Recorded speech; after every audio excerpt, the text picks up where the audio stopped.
여러분, 안녕하세요. 지적인 부를 추구하는 여러분의 경제 멘토, 핀플루언서입니다. 혹시 이런 얘기 들어보셨나요? 당신이 매일 마시는 물, 먹는 음식, 심지어 입는 옷이 사실은 당신을 아주 천천히 죽이고 있을지도 모른다는 섬뜩한 이야기 말입니다. 그리고 이 모든 비극의 배후에 단 하나의 가문이 지목되고 있죠. 바로 듀폰 가문입니다.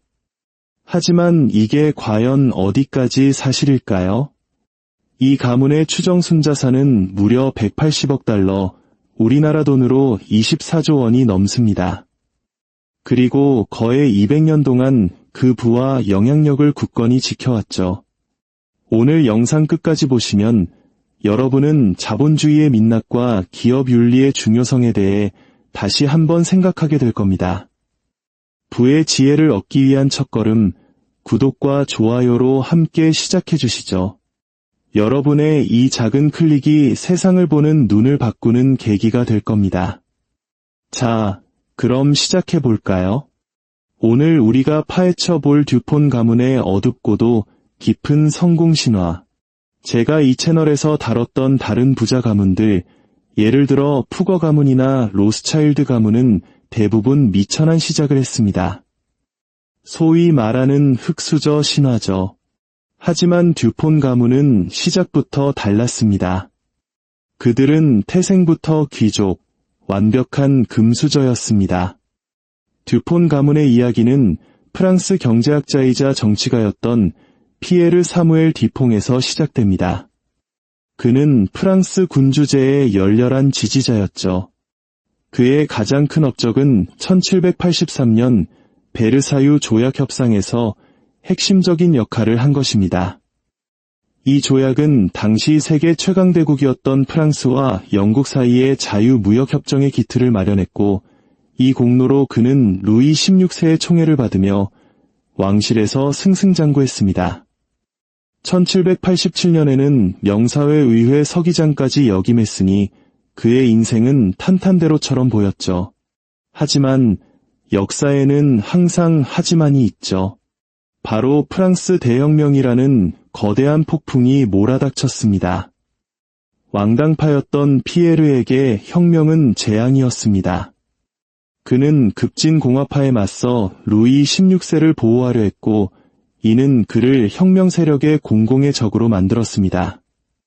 목숨의 위협을 느낀 그는 공포정치 기간 동안 숨어 지내야만 했죠.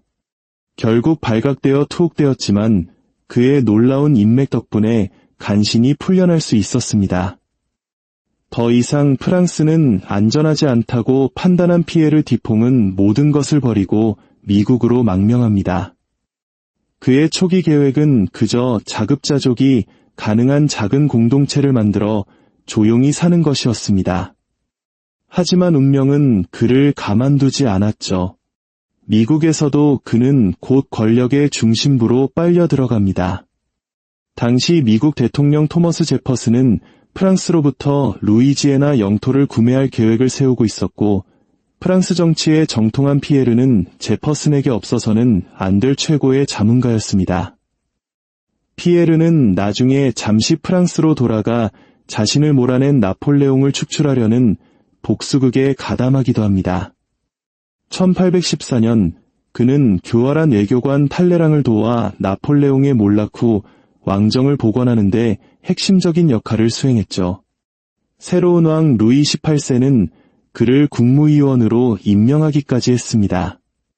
하지만 엘바섬에 유배되었던 나폴레옹이 복수의 칼날을 갈며 화려하게 복구하자 피에르는 또다시 목숨을 부지하기 위해 미국으로 도망쳐야 했습니다.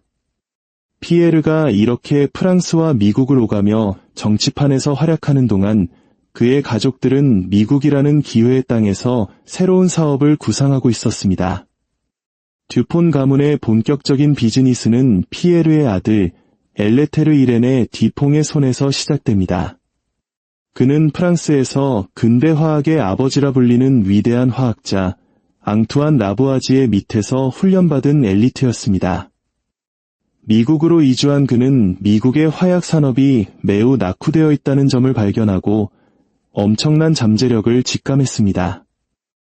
이 지점이 바로 듀폰 제국의 역사가 시작되는 결정적인 순간입니다. 1802년 그는 델라웨어주 브랜디와인 강가에 화약 공장을 설립합니다. 초기에는 사업이 어려웠지만 곧이어 미국과 영국이 다시 맞붙은 1812년 전쟁이 터집니다. 상상해보세요. 1800년대 초 전쟁이 벌어졌습니다. 군대에 가장 필요한 것이 무엇일까요? 바로 화약입니다. 미군의 화약을 독점적으로 공급하게 되면서 듀폰 가문의 재산은 기하급수적으로 불어나기 시작합니다. 그리고 이것은 전쟁이 그들의 사업을 구원해준 마지막 사례가 아니었죠. 엘레테르는 사업뿐만 아니라 당시 미국 중앙은행 격이었던 합중국은행의 이사직까지 맡으며 미국 내에서 가문의 영향력을 더욱 키워나갔습니다. 1834년 그가 사망한 후 그의 자녀들이 회사를 경영할 수 있을 만큼 성장하기 전까지 잠시 사위가 회사를 관리했습니다. 그리고 1837년부터 1850년까지 그의 두 아들 알프레드 빅토르 디퐁과 헨리 디퐁이 가족 파트너십 형태로 거대한 화약 제국을 이끌게 됩니다. 형 알프레드는 위험을 회피하는 안정적인 성향으로 아버지가 닦아놓은 길을 그대로 따라갔습니다. 반면 동생 헨리는 야망이 넘치는 인물이었습니다. 그는 1850년에 경영권을 잡고 이후 30년 동안 회사의 폭발적인 성장을 주도합니다. 웨스트포인트 사관학교 출신임에도 불구하고 헨리는 군 생활을 1년 만에 그만두고 가족 사업에 합류했죠. 그의 리더십 아래 듀폰은 캘리포니아를 포함한 미국 전역의 화약 공장들을 닥치는 대로 인수하며 몸집을 불렸습니다. 그리고 이때 또 한 번의 거대한 행운이 찾아옵니다. 바로 미국 남북전쟁입니다. 전쟁은 엄청난 양의 화약 수요를 만들어냈고 듀폰의 이익은 하늘 높은 줄 모르고 치솟았습니다. 중서부 지역의 철도 확장 역시 그들의 성장을 더욱 가속화시켰죠. 하지만 외부 요인만이 성공의 전부는 아니었습니다. 회사 내부의 혁신 또한 큰 역할을 했습니다. 1857년 알프레드의 아들 라모트 디퐁은 소다 화약에 대한 특허를 냅니다. 이 화학물질 덕분에 화약 생산 비용은 더 저렴해지고 품질은 더 안정적으로 변했습니다. 1880년에는 알프레드 노벨이 개발한 강력한 신형 폭약인 다이너마이트를 생산하기 위해 레파우노 화학 공장을 설립합니다. 네, 맞습니다. 평화와 인류 업적에 수여되는 노벨상의 그 노벨 말입니다. 전쟁과 파괴를 부채질한 폭약으로 번 돈이 평화상의 기금이 되었다는 사실 참 아이러니하지 않나요? 어쨌든 100년간의 성공 가도를 달리던 듀폰 가문은 헨리 디퐁이 사망하면서 거의 재앙에 가까운 위기를 맞습니다. 그의 조카 유진 디퐁이 사업을 물려받았지만 삼촌만큼의 추진력이나 영향력이 없었습니다. 회사는 정체되기 시작했고 다가오는 20세기의 도전의 무방비 상태가 되었죠. 실적에 불만을 품은 이사회는 결국 회사를 매각하기로 결정합니다. 하지만 이때 알프레드 디퐁과 그의 사촌들인 토마스 콜먼, 피에르 디퐁이 나타나 매우 싼 값의 회사를 다시 사들입니다. 40대 미만의 젊은 사촌 3인방은 회사에 신선하고 젊은 에너지를 불어넣었습니다. 그들은 가족 파트너십을 주식회사로 전환하고 분산되어 있던 폭약 생산을 중앙 집중화하는 등 과감한 개혁을 단행하며 침몰 직전에 배를 구해냈습니다. 하지만 빙산을 피했더니 거대한 폭풍 속으로 들어간 격이었습니다. 그들의 공격적인 확장은 미 의회의 주목을 끌었고 결국 샤먼법에 따른 최초의 반독점 소송에 직면하게 됩니다. 1913년 법원은 듀폰에게 불리한 판결을 내렸습니다. 회사를 3개로 분할하라는 명령이었죠. 당시 유럽에서 벌어지고 있던 제1차 세계대전 덕분에 막대한 이익을 거두고 있던 회사에게는 엄청난 타격이었습니다.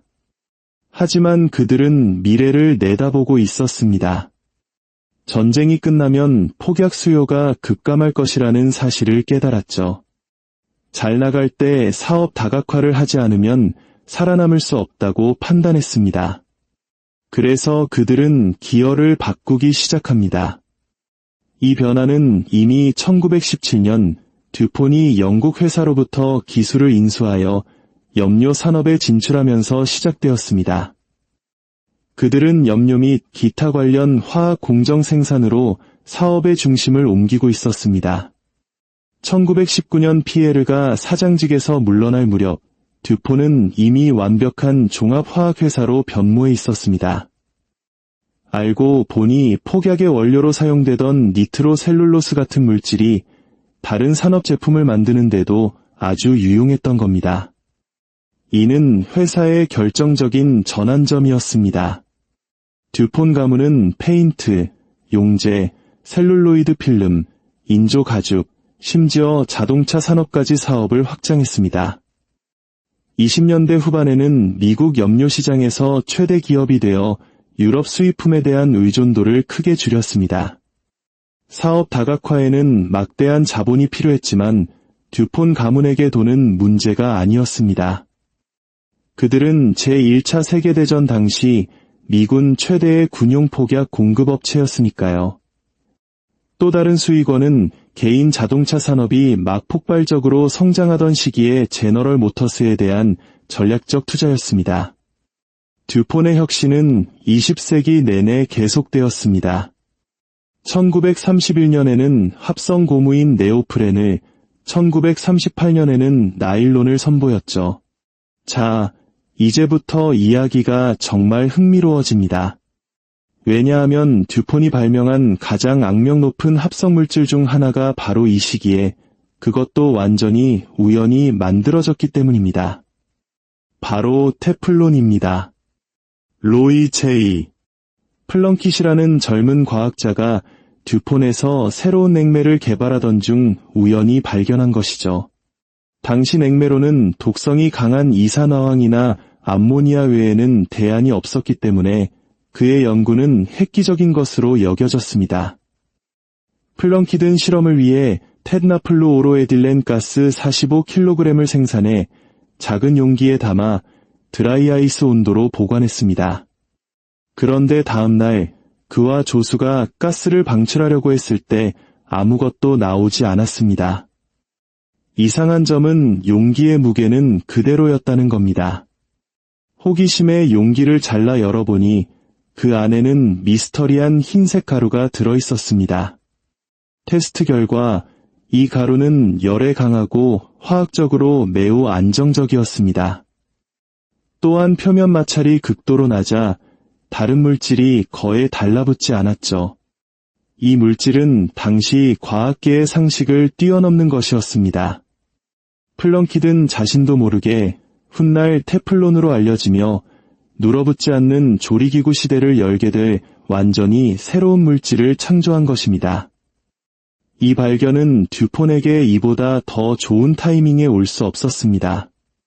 1년 후 유럽은 다시 한번 전쟁의 소용돌이에 휩싸입니다. 제2차 세계대전은 듀폰의 폭발적인 성장을 위한 또 다른 촉매제가 되었습니다. 제가 앞서 말했듯이 전쟁은 이 회사에게 엄청난 수익을 안겨주는 시장 환경을 만들어 주었습니다. 듀폰의 소위 기적의 물질 테플론은 이 성공의 중심에 있었습니다. 비옷, 비행기, 자동차 배기 시스템, 조리기구, 금속 코팅 등 안 쓰이는 곳이 없었죠. 전쟁이 끝났을 때 듀폰은 엄청난 부자가 되어 있었습니다. 1950년대와 60년대의 듀폰은 해외 시장으로 공격적으로 확장하며 폴리에스터, 주름 방지 합성 섬유, 난연성 직물 같은 획기적인 소재들을 개발했습니다. 동시에 다양한 인수합병을 통해 화학시장을 완전히 장악해 나갔습니다. 독과점으로 인한 경쟁 감소에 대한 대중의 비난이 쏟아졌지만 당시 듀폰은 너무나도 거대하고 강력해서 누구도 막을 수 없었습니다. 셔먼법이나 클레이튼법 같은 반독점법도 소용없었죠. 60년대와 70년대 내내 반독점 재판에 시달리면서도 회사의 이익은 계속해서 치솟았습니다. 그리고 이 모든 눈부신 성공의 이면에서 듀폰은 끔찍한 비밀을 숨기고 있었습니다. 하지만 그 비밀은 그리 완벽하게 숨겨지지 않았습니다. 1980년대부터 불길한 징후들이 나타나기 시작했습니다. 1981년 타임지에 실린 한 보도에 따르면 파커스버그에 있는 듀폰 공장의 여성 직원들이 C8을 생산하는 구역에서 갑자기 다른 곳으로 재배치되었습니다. C8은 테플론을 만드는 데 사용되는 화학물질 그룹의 코드명이었습니다. 회사 측은 아무런 설명도 하지 않았습니다. 물론 최근에 출산한 임신 동료들에게 무슨 일이 있었는지도 알려주지 않았죠. 보도에 따르면 그들 중 일부는 기형아를 출산했습니다. 아기들은 눈에 결함이 있었고 콧구멍 모양이 이상했으며 귀와 눈물샘에도 문제가 있었습니다. 심지어 한 신생아의 탯줄 혈액에서 C8이 발견되었다는 보고도 있었습니다. C8은 오늘날 PFOA와 PFOS라는 두 가지 화학 물질로 정의됩니다. 하지만 대중에게는 더 악명 높은 이름으로 알려져 있죠. 바로 영원한 화학 물질입니다.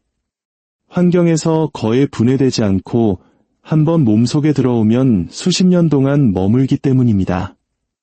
섬유부터 논스틱 프라이팬, 소방용 거품에 이르기까지 수천 가지 제품에 사용되는 이 PFAS는 암, 발달 지연, 호르몬 교란, 면역체계 손상 등 다양한 건강 문제와 관련이 있다는 주장이 제기되고 있습니다. 이는 마치 우리나라를 충격에 빠뜨렸던 가습기 살균제 사건을 떠올리게 합니다. 안전하다고 믿었던 생활용품이 사실은 치명적인 독이었다는 점에서 말이죠. 같은 타임지 보도에 따르면 듀폰과 그 파트너사인 3미터는 이미 1960년대 초부터 이 화학물질의 독성에 대한 예비 증거를 가지고 있었다고 합니다. 1962년 테플론을 연구하던 듀폰 내부 과학자는 이 물질이 과도한 열에 반응할 수 있다고 경고했습니다. 1965년에는 한 독립적인 연구에서 가열된 테플론에서 나오는 연기를 흡입했을 때 발생하는 폴리머 흰피버라는 질병과의 연관성을 밝혀냈습니다. 이러한 경고에도 불구하고 듀폰은 침묵을 선택했다는 의혹을 받고 있습니다. 더욱 충격적인 증거는 듀폰의 자체 연구에서 나왔습니다. 쥐에게 테플론을 노출시켰을 때 간이 비대해지는 것을 발견한 것입니다. 과학자들은 극도의 주의를 기울이고 피부 접촉을 피하라고 권고했지만 이 경고는 결코 대중에게 전달되지 않았습니다. 1970년대에는 워싱턴 억스 발전소의 연구 결과 C8 흡입 시 매우 유독하고 섭취 시 중등도의 독성을 나타낼 수 있다는 사실이 밝혀졌습니다. 하지만 또다시 듀폰은 침묵했습니다. 1970년대에 이르러 회사의 수뇌부는 자신들의 기적의 제품이 가진 위험성을 모두 인지하고 있었습니다. 이 시기는 공교롭게도 듀폰 가문이 회사에 대한 절대적인 통제권을 잃기 시작한 때와 일치합니다. 1970년대 중반이 되어서야 비가족 구성원들이 이사회에 들어오기 시작했고 그들의 영향력은 서서히 약해졌습니다. 아마도 우연의 일치였겠지만 바로 이 시기부터 비밀들이 마침내 새어나오기 시작했습니다. 시간이 흐르면서 PFAS의 독성에 대한 폭로는 더 이상 숨길 수 없는 수준에 이르렀습니다. 더 많은 우려스러운 증거들이 나타나자 대중의 감시는 강화되었고 기자들과 탐사보도 전문 기자들은 세기의 건강 스캔들이라 불리는 이 사건의 진실을 파헤치기 시작했습니다. 2000년 듀폰 공장 인근의 보건당국은 지역 식수에서 여러 형태의 PFAS, 즉 영원한 화학물질을 발견했습니다. 이 소식이 알려지자 듀폰은 즉각 우리 회사가 설정한 노출 가이드라인은 인체 건강을 보호하는 수준이라는 확신을 제공할 독성학 및 역학 데이터를 가지고 있다고 대중을 안심시켰습니다. 하지만 이미 엎질러진 물이었습니다. 독립연구자들은 PFAS와 암을 포함한 다양한 건강 위험을 연결하는 연구들을 쏟아내기 시작했습니다. 같은 해 3미터은 PFAS 기반의 스카치가드 생산을 중단하겠다고 발표했습니다. 이 시점에 듀폰 경영진 사이에서는 공황 상태가 벌어졌습니다. 유출된 듀폰 내부 이메일은 진실을 인정하고 있었습니다. 이 화합물질은 환경에 너무 오래 잔류하고 우리 혈액으로 들어온다. 또한 늦더라도 공개되어야 한다고 덧붙이며 임박한 결과를 암시했습니다. 2002년 두 건이 주요 소송에서 패소한 후 듀폰은 여론을 통제하기 위해 안간힘을 썼습니다. 한 회사 부사장은 미 환경보호청에 긴급하게 호소하는 편지를 보냈습니다. 내일 아침 당장 EPA가 이렇게 발표해줘야 합니다. 테플론 브랜드로 판매되는 소비재는 안전하며 PFOA로 인한 인체 건강 영향은 알려진 바 없다. 하지만 EPA는 이 요청을 거부했습니다. 법적 후폭풍은 이미 시작되었습니다. 이후 몇 년 동안 듀폰은 수많은 집단 소송에 직면했고 PFAS 스캔들의 전모가 서서히 드러나기 시작했습니다. 그리고 마침내 2023년 듀폰은 자회사인 캐무어스, 코르테바와 함께 미국 전역의 공공수도 시스템을 오염시킨 영원한 화학물질 관련 소송에서 10억 달러, 우리 돈으로 약 1조 3천억 원이 넘는 합의금을 지불하기로 했습니다. 하지만 이 엄청난 규모의 합의금에도 불구하고 비평가들은 벌금이 너무 가볍다고 주장했습니다. 소위 말하는 솜방망이 처벌이라는 거죠. 그들이 수십억 달러를 벌어들이면서 대중의 건강을 위험에 빠뜨린 것에 비하면 아무것도 아니라는 겁니다. 새로운 연구들은 이 화학물질들이 이전에 생각했던 것보다 훨씬 더 위험하다는 것을 보여주었고, 이제는 지구상의 거의 모든 사람의 혈액에서 발견될 정도로 널리 퍼져 있습니다. 이 사건이 남긴 장기적인 영향은 아직도 밝혀지는 중입니다. 많은 과학자들은 우리가 피해의 전체 규모를 이해하는 데 있어 이제 겨우 표면을 긁었을 뿐이라고 말합니다. 이것은 우리 세대에서 끝날 문제가 아니라 여러 세대에 걸쳐 우리를 계속해서 중독시킬지도 모르는 문제입니다. 미래의 과학자들과 학자들은 아마도 이 시대를 불신과 비난이 뒤섞인 눈으로 돌아볼 것입니다. 그들은 어떻게 정부와 기업들이 위험성을 알면서도 이토록 광범위한 독성 화학물질 노출을 허용했는지 의아해할 것입니다. 왜 초기에 감지된 경고 신호들이 이윤 추구라는 명목하에 무시되었는지 물을 것입니다. 그렇다면 듀폰이 인류에게 아무런 기여나 혜택도 주지 않았을까요? 그건 절대 아닙니다. 듀폰 가문과 그들의 회사가 산업과 사회에 상당한 기여를 했다는 사실을 부정할 수는 없습니다. 그들은 세계 최초의 합성 섬유인 나일론을 개발하여 섬유, 의류, 군수산업을 혁신했습니다. 방탄조끼에 널리 사용되는 케블라 역시 듀폰의 발명품으로 수많은 법 집행관과 군인의 생명을 구했습니다. 농업 분야에서의 혁신은 식량 생산 증대에 기여했고, 우주 경쟁에서는 우주선과 위성에 필요한 테플론과 같은 재료를 공급하는 핵심적인 역할을 했습니다. 듀폰의 유산을 보는 데는 항상 두 가지 시선이 존재합니다. 하지만 작가이자 환경운동가인 에드워드 애비는 이렇게 말했습니다. 성장을 위한 성장은 암세포의 이데올로기다. 기업이 인간의 건강과 환경보다 끝없는 확장을 우선시하도록 허용될 때 그 결과는 파괴적일 수 있으며 여러 세대에 걸쳐 우리에게 영향을 미칠 수 있습니다. 듀폰 가문은 경이로운 재정적 수완, 엄청난 성장과 혁신, 그러나 동시에 무자비한 확장과 비밀주의의 독특한 사례로 역사에 남을 것입니다.